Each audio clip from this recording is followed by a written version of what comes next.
This video should tell what mistakes students make while analyzing CAT mocks.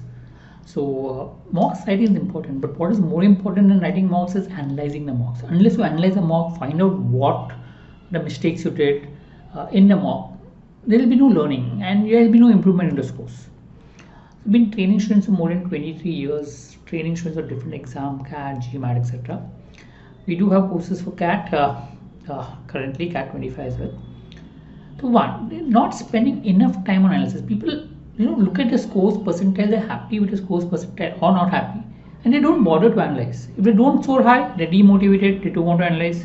If they score high, they're more than happy and they want to write more mocks and they don't analyze. Understand that if you really want to improve your scores, you need to analyze the mocks properly to find out what works, what doesn't work. For that, you need to spend enough time. That means the time you spend on the mocks should be more than the time you write. So if you write a paper for 2 hours, you may actually spend 3 to 4 or maybe 5 hours just analyzing the mock.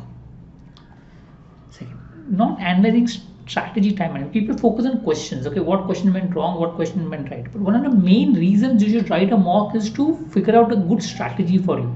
Strategy can make a lot of difference in your scores. A good strategy can push your scores to a big extent. So when you write a mock, always plan a strategy before the mock. Oh, I'll solve it this way. I'll solve in 1 round. I'll solve in 2 rounds. I may go through all the questions, then start solving, or I may pick up one question at a time. Whatever strategy you follow, have a proper written down strategy if possible in place. After mock, find out what worked. There will be part of strategy that worked, part of strategy did not work. Maybe the time that you left a question might have worked, but the overall plan as to how you went through the paper did not work. So find out what worked, what did not work. And try to find, based on analysis, how you can experiment, because the only way you can know what works for you, what doesn't work for you, is if you experiment with the mock. So experiment with strategy. Check time taken for each question and see where you have wasted time. There are chances that you have wasted a lot of time on a con question. Find out why. Because the habit keeps repeating. If you're able to know what is the reason for your wastage of time, you can correct it. And being aware about it helps. Right? Also, people don't go to correct answers. And people say, okay, I already got it correct. I know how to solve it. Why should I waste time on going to correct questions? But remember, in the actual exam, you're going to solve the correct questions. Whatever you got correct, that is what you're going to solve. So it makes sense to go back to those questions and reinforce the whole way of solving. Also, see if you can solve it faster or better way. If you can solve it in a faster way, you can save time and that will help you to solve more questions. So which means going to the correct question becomes important.